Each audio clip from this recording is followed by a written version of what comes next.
All right, welcome to another episode of Closers or Losers. Jeremy Miner here. I don't even know what my position in the company is. Something. I think I founded it. But this is our CEO, Matt Ryder, my business partner. He stripped me of all my titles. He's the chairman now as well. So today we're going to do something a little bit different. We got a big challenge going on here in a little bit. So we wanted to run here in the podcast room, shoot something for you. And Matt had a brilliant idea of asking, doing a Q&A with some salespeople. Who are these salespeople over here that we're doing a Q&A with? These guys are sales killers or sales snipers. They're people who sell all different types of coaching, consulting, cybersecurity, you name it, they sell it. Okay. So I want to do a bit of a Q&A, so we'll go around the room and guys can get their questions answered by the man. All right, so we're gonna answer some questions that we have for these snipers that sell in different industries, kind of give you a little bit of a different feel, and then we'll go from there. Who's got the first question? Who's up?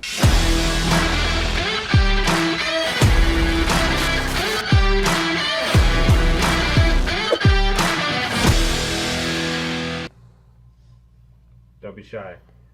Don't be shy, Jake boys Clarkson. and girls. Yep, Jason Millett, let's go.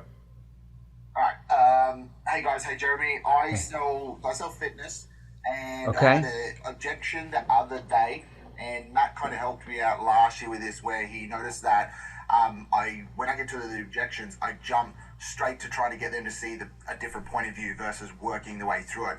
So the objection or the issue was this lady had the money, in progress, but she also was saving to move out and buy her own house, and she was like, which one is ultimately going to give me What was her problem?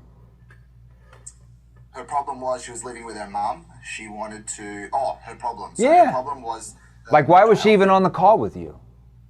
Yeah, so it was mentally more so than physically. She was really sort of upset, depressed, didn't feel like she was actually living to the best of her life. Okay. And she tried things in before, but hadn't been able to get a solution. She thought this program could help her overcome that. Okay. So it's almost a question like, well, Sally, you tell me, is it more, like what's going to give you more mental health? Like, now, how does your program solve that? Maybe I should ask that first. Do you sell like a fitness training program? Is that what it is? Yeah, it has a massive mindfulness component to it with a mindfulness expert, and that's what a lot of people are looking for. Okay. So, and I don't know all the details, but it's something like this. So you tell me, like, which is going to give you and put you in the best position to overcome what? What's she overcoming?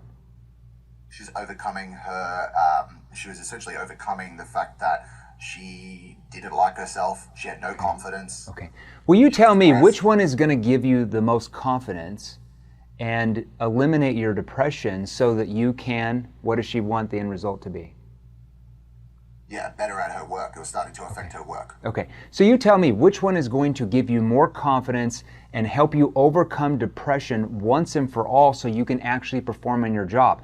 Moving in with your mom in the other state or acquiring the skills that helps you overcome the depression you've been going through. Like which one is going to get you where you want to go? You got to ask that type of question. Matt, how would you respond to that? Maybe you know a little bit more about that. Yeah, so I think the sort of sentiment is spot on, and you've got to do that thing. It's like, what's more risky? Doing the same things that you've been doing. Mm-hmm. You've been doing X and Y and Z up until now, which has got you in a position to where you're ultimately unhappy. So which one is more risky? Staying in the status quo, having the devil you know, or actually I like the devil something. you know. Yeah, I mean, which is more risky? Like, you just doing, is it more risky for you to get the funding together? We train you with our XYZ training how to overcome the depression you've been going through so that you can perform in your job and get what you want? Or is it more risky for you to do nothing at all? The problem stays the same and nothing ever changes. Like, which is more risky? It's like the risky question. Yeah. The important thing is the tone, because the tone is like it's a concerned like a concerned friend that's giving you like the frank. This is what's happening. But it's like, well, what? You're a little bit confused. And you're concerned. You're doing it like it's a concerned tone. It's a tone that shows empathy. I mean, well, Barbara, you tell me, which is more risky for you? Like getting the funding together, getting the right training to overcome these issues, to overcome your depression. So now you're performing your job and you're happy. Or is it more risky? Look at my hands here, what I'm doing at the Gap. Or is it more risky for you to do nothing at all? The problems stay the same and nothing ever changes. I mean, which is more risky? See that tone, how I slow down the verbal pauses? You can't be like, well, you tell me, John, is it more risky for you to get the funding together? We solve the XYZ problem, you overcome your depression, you can perform, or is it more risky for you to do nothing at all and the problems stay the same? Which is more risky? I just said almost the same words, but it's how I said that draws in, like, triggers her emotional drivers and causes her to really think deeper about that question. Does that help? Yeah, absolutely. Okay, good. Next question. Let's go. All right, Clapson, I know you got a question. Who's Clapson? Sweet. Oh, there he is. Jake Clapson. Okay. So I sell cybersecurity certifications and career pathways. So for people who are wanting to make a career change and get into cybersecurity. Okay. Hold on. What do you mean get into cybersecurity? Like in what type of position in cybersecurity? So they might be in like construction or working in hospitality. Okay. And they don't necessarily know the specific position, but they want to get the certification. So do you work for like a recruiting firm that recruits people into cybersecurity, or what is it? That also has an element of recruiting on the back end. Oh. It's sort of a biz op. Oh, in cybersecurity? Yeah. So they take people who are Uber drivers, a lot of them are Uber drivers, Okay. And a few other things, and they're like, hey, you're kind of capped at that 60, 65. I mean, it's like a recruiting agency. Yeah, exactly. That's what a And it's recruiting like, agency let's does. give you Yeah. the skills that you require. Okay, so they're going to give you the skills to get employed in that industry. Yeah, it's like a recruiting agency / we're going to train you the skills. Okay, I got it. Yeah. Yeah. So I had a question around when I'm asking them about income, and sometimes I get a response where they'll say something along the lines of, income's not that important to me, it's more about me learning the skills, it's more about me progressing. Okay, tell me how you ask that question, though, and where you ask it. So I ask it after the ideal criteria. Okay. And I just say, talk to me about the income. No. Role play with me, like for real. Okay. Exactly how you sound.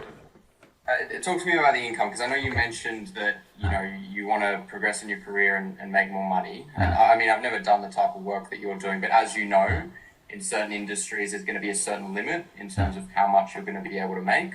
Okay. So in an industry like cybersecurity, where you can progress and make more money, what would you really want to make? Like, what would be your ideal income? Let me do that. I like that. That's pretty good, the way you pause. Let me give you a little different angle there. So tell me about the income. Now, you had mentioned that you want to make more money.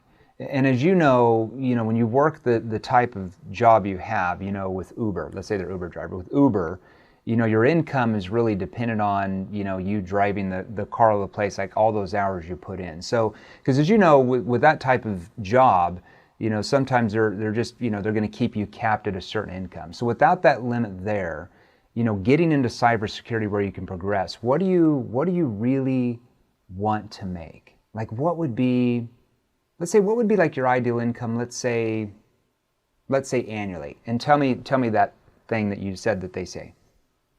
Well, I mean, I want to make more money, but the income it's not the most important thing for me. It's just being What's the most important thing to you? It's just being in like a work environment where I can actually progress, and I feel like I'm making an impact. Well, okay, making an impact. Why so important to you now, though? Just because I feel like driving Uber, there's just nowhere to go. I'm just kind of feeling a bit stuck. So when you progress, companies do what? They pay you.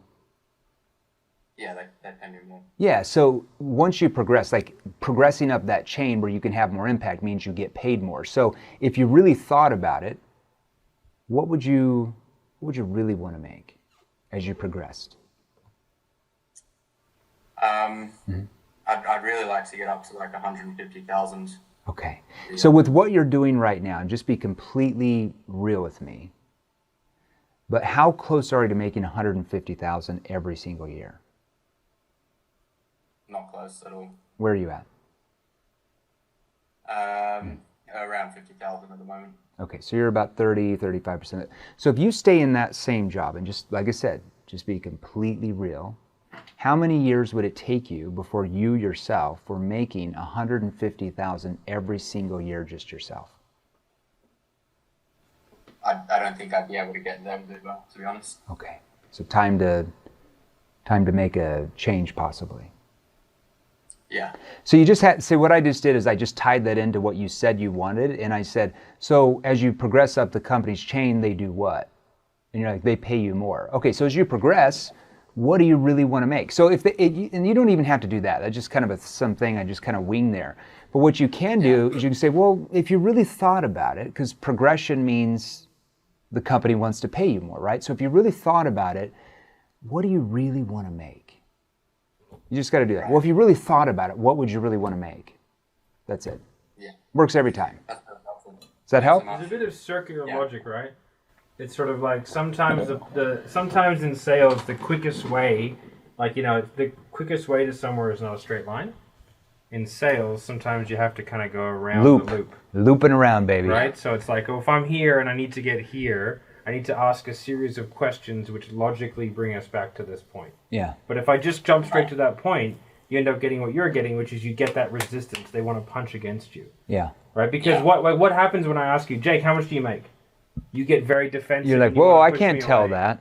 Yeah. Right? Yeah. But if I do it in a way where it logically makes sense, like if I want to get your address, I would first ask for your first name, then your middle name, then your last name, then your phone number, then your email, then your address, and you just kind of, you start giving me information freely. What we did was an NEPQ loop there. Now let me give you an example of what he's saying there, because this is another point. Because if you're selling that type of industry, right, one way you can kind of find out what type of funding that prospect has, because you're kind of in like a B2C type of market, one way you can find out the funding, instead of just saying, like in the beginning where you're like, we know, what do you do for a living, what do you do for work, with your situation questions, you also want to find out what their spouse does for a living, okay? But if I said, well, what does your spouse do for a living?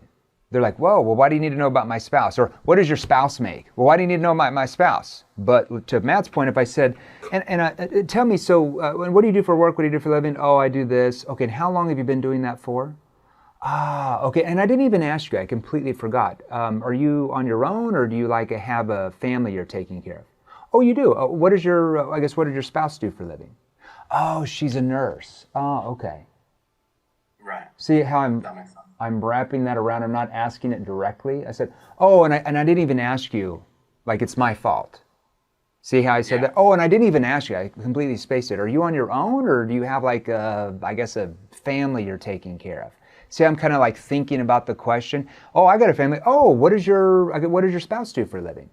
Every time. Oh, she's a nurse. You're not gonna have anybody like, oh, I'm not gonna tell you that. But if I asked it really direct in their face, you're gonna have some people that are like, well, why do you need to know? So I'm looping around for that answer. And that tells me like, oh, this guy has this type of career, and his spouse is, let's say, a registered nurse. So I know, okay, registered nurse probably makes 80 to 120 grand a year, household income, 180,000 a year. So that tells me, oh, they're financially qualified to purchase what I'm offering. But if he said, oh, I'm not married, and I live in my mom's, basement, and, I've been unemployed for a year, well, that's a red flag with what you're selling. And I need to find out if they can get the funding. I need to qualify them before I spend 35 more minutes with them. Yeah. Makes sense. Yeah, good. Thanks so much. Next, let's go. That was a good one. George. What's going on? Hey, Jeremy. Hey, George, what's up? I recognize you. Poor guy over here. I had a scenario on Outbound where I asked like why. So I sell like investments, and we asked like the rationale. And they said, hold on, time out. Hold on, walk me back. It's large investments. It's large fractional investment into companies. Okay. So it's that big account that we have. Like raising capital, or I don't understand. So basically, they're buying a percentage of the profits of businesses. So these are investors that have significant capital, like the minimum. Oh, so he's calling the investors. So he's calling the leads that we generate. Okay. And then the offer is that they can buy fractional ownership into companies that are already doing well. Yeah, cash flowing companies. Oh, okay, interesting. I've never heard of that before. Yeah. There you go. That's pretty lucrative. That's pretty cool. Yeah, the minimum investment's like 50. Okay, gotcha. The biggest one we've had is so these are more high net worth leads for the most part. Okay, go ahead. Tell me. Yeah, so I had somebody was going through the process, and I asked them rationale, and then they said, oh, like I'm looking to diversify. And then when I said, oh, like why is it like, was there anything that shifted recently that made it more of a priority to diversify? And they said, oh, look, I'm just really looking for more information. And they didn't really answer the Okay, tell me how you asked the question. Just role play with me. So what was this person's, what was their situation? What did you find out in your situation questions? Yeah, situation was they were consulting in like the mortgage industry. Okay. And then they had a lot of investments in like had investments in like syndications and real estate, etc. Okay. So I just found out what they got for like returns, and then they didn't specify exactly. So that's like the situation a little bit. So you didn't find out the real situation. No, I'm not. Yeah, and I'm going to answer that question for a second. But here's why I'm asking you that, because with situation questions are not just important for you as a salesperson, they're actually more important for your prospect. Okay, and here's why. Because most of your prospects don't understand what their real situation and problems are when you first start talking to them, right? Now they might have an idea, but they don't understand the depth of the problem, or what the problem's doing to them, or the consequences of what happens if they don't do anything about it, like you do. So with situation questions, you have to help the prospect understand what their real situation is. Now, obviously, you can't tell them what the real situation is, because that goes in one and out the other. You're biased, you're the salesperson. Situation questions allow them to really start to tell and understand themselves through their answers what their real situation is. That's the foundation of making the sale. Because once you can help the prospect understand what the real situation is, then you can start building a gap to where they want to be. But if you can't help them understand the real situation, how can you build a gap to where they want to be when they don't even know where they're at or why they're there? Does that make sense? So it's really hard to build a gap if the prospect doesn't understand what their real situation is. You know what I mean? Okay. Those aren't just questions to ask to fill in the space. And they're not just for you to understand, they're really for the prospect to understand. Hopefully yeah, you see what I mean? Yeah. Okay. In my head I used to kind of like, okay, that makes sense. Cool. Yeah, because I think a lot of people, when they go through especially like the 2.0 version of NEPQ, they just look at situation questions like, oh, I'm just asking a couple fact-finding questions. But it's much bigger than that, because it's helping the prospect understand how, why they're where they're at. It's like understanding their situation. Now let's go back to your question. So role play with me how you ask that rationale question and problem awareness. Yeah. So just so I can like understand like the rationale here. I mean, what has you looking for like different investments rather than like, doubling down on like real estate, for example, making more money with that if you're getting XYZ returns? And they said. And then they were like, oh, really looking to diversify XYZ. And I was like, yeah, but like, was there? Can I ask what's caused you to possibly look at diversifying right now rather than before? Kind of a curious tone there. You need to have more of a curious tone in that question instead of like a really skeptical tone. Can I ask? So if he's like, oh, I'm looking to diversify, blah blah blah. Oh, can I ask what's caused you to kind of look at possibly? You want to say possibly? There's like a neutral term there, especially if they haven't opened up. Possibly look at diversifying now rather than looking at doing that before, just so I understand, or just so I have more context. That's what I would have asked there. What would you have asked? Right. Yeah. Same thing. See, Matt. Oh, I would have done the same thing. Yeah. See, there you go. Just not quite as well. We're twins. I would have done whatever Jeremy did minus 10%. Can I? Well, like 25%, but no, I'm just saying. No, I'm just joking. Can I ask what's? Can I ask what's caused you to possibly look at diversifying now rather than a few years ago, or whatever it is, just so I have a more background or more context? Oh, well, the reason why. My first thing is to always just go, oh, why is that? Like I asked it. You could. I asked super simple. I'm very like. Oh, why is that? I said like a dummy, right? And then from there, effective. if they didn't answer it, then I would sort of ask that way. But I tend to do like. Those are both the least amount of words possible. That's like my go-to. That's why your sales calls are 3 minutes. Can I ask? What was it? Can I ask what's caused you to look at? Oh, can I? So you got to ask like in a curious tone, and you got to use your body language because you're selling on Zoom, right? So no, this is an outbound call. Oh, so it's outbound. So even on the phone. You got to act like you're thinking, right? So can I ask what's caused you to possibly look at, diversifying into other things rather than just, doing real estate like you have been, just so I have more context? It's important actually, even if you're on the phone, to do the actions. Because if I'm smiling, you'll hear it. If I'm leaning in, you'll hear it. Yeah. If I'm moving my hands, it affects makes the tone. More natural. Yeah. And like I've said 1,000 times, the more natural and flowing and casual a conversation seems, the more disarming it is. The more they open up. The more they open up. Yeah, if it sounds scripted and robotic, the more they stay surface level and close because they feel like you're asking the questions to try to pry information to sell them. You don't want that. Obviously, you know that. We've talked about that in our show. You know what I mean. All right, we got one more question. One more question. We're going to go. All right, cool. Good job, George. Oscar. Hey, what's going on, guys? Hey, Oscar. Hey, so I'm on the 7th account, and one of the, I guess, the prospect profiles that I've been kind of found a bit more challenging. Can you guys hear me okay, by the way? Yeah. Okay, cool.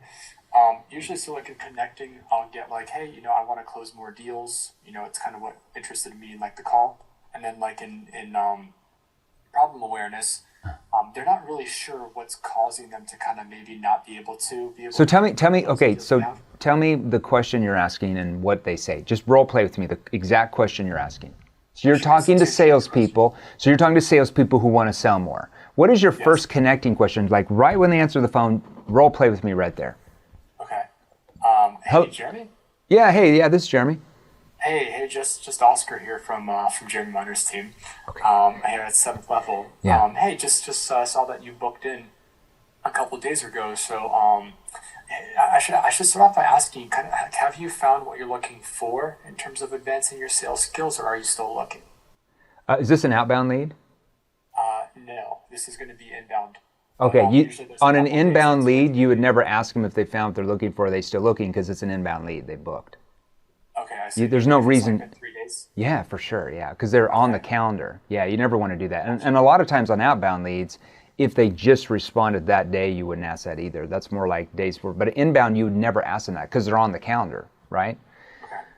So I would say, and I'd have to look at the sales structure written for you guys, but hey, is this John? Yeah, John, it's Jeremy Miner from Jeremy Miner's team. It looks like you'd responded to one of our ads a few days ago about looking at possible outside help to really, what do we put there? I don't even know what we put on this scripts. Possible outside help so you could learn, or so you could sell more of your products and services, right?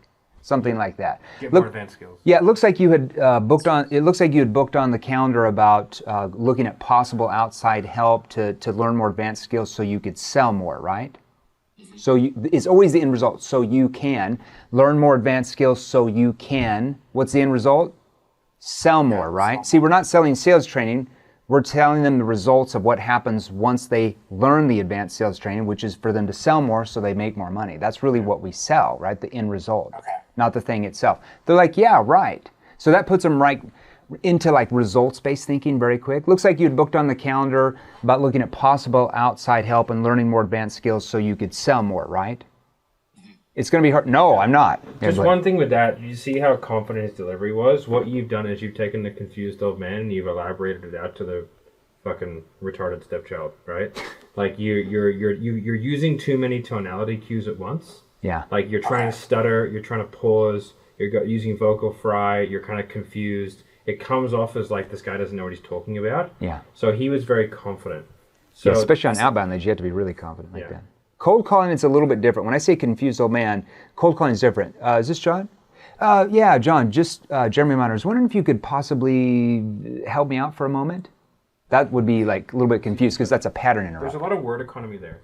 So what you're doing is you're kind of saying too many words, like there's unnecessary words in there, and stuttering, and pausing, and sounding curious, which is making you sound like you don't know what you're doing. Yeah. So like it's an overdoing of intentional acts. So dial it back and keep it really simple. Be very confident. Yeah. And it's like, looks like you'd booked on the calendar about looking at possible outside help and learning more advanced skills so you could sell more, right?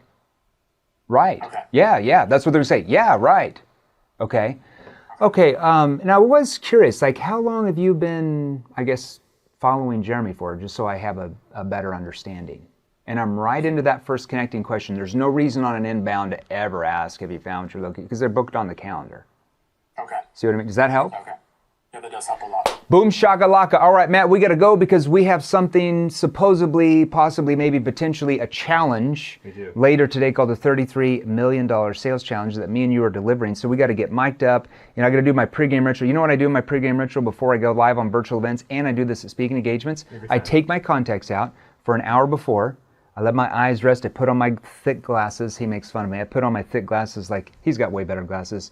I actually change my entire outfit. So I take off my shirt, my undershirt, I change my underwear, I change my socks, I change my shoes, and most of the time I change my pants. Yeah, I know. You walk around barefoot. And I walk around barefoot for about an hour, and then I put on the clothes I'm going to wear to speak on, and then my shoes and socks come on at the very last second, and I feel very, very fresh. And then my contacts come in, and I'm like, did you see how zoned in I was yesterday? Was I pretty zoned in? Zoned in. Yeah, I was pretty zoned in. Zoned. So I gotta go do the pregame ritual. You know, like Tony Robbins, he jumps up on his little jumpy thing. Yeah. It's probably too much. Trampoline. I'm not that cool, but so I just walk around barefoot and then put the shoes and the socks on. You gotta have fresh socks, like fresh socks and fresh undies. You have to have fresh undies for sure. You don't want any. You changed your underwear twice yesterday. You don't want any sweat in there or anything. You know? All right. So thanks everybody for being on. All right, closers or losers. Your next step. Go to we'll let them join our free Facebook group. Yeah, we can let them join our free Facebook group.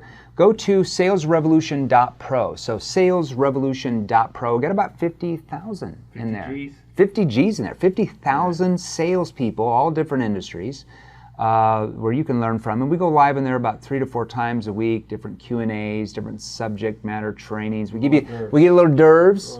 We give you little nibbles, like the little fish. We put the nibbles in there. The fish like, what's up? Give me the nibbles, you know. And then you want to learn more. We'll start you there in the Facebook group. You want more advanced skills that are more industry specific for what you sell. You can just message me and Matt are there, either me or Matt or one of our stunt doubles. Sometimes we have stunt triples. 1 or 2. 1 or 3 or 5 or 7. We'll message you back some different training options we have for your industry if you want to sell more. Now, if you don't like selling more, you don't have to. It's a free world. Doesn't affect us. Except Australia during COVID. It wasn't free there. But it's free now, right? Freedom isn't free. Freedom isn't free. So we'll see you at salesrevolution.pro. Thanks, everybody. Thanks, you guys.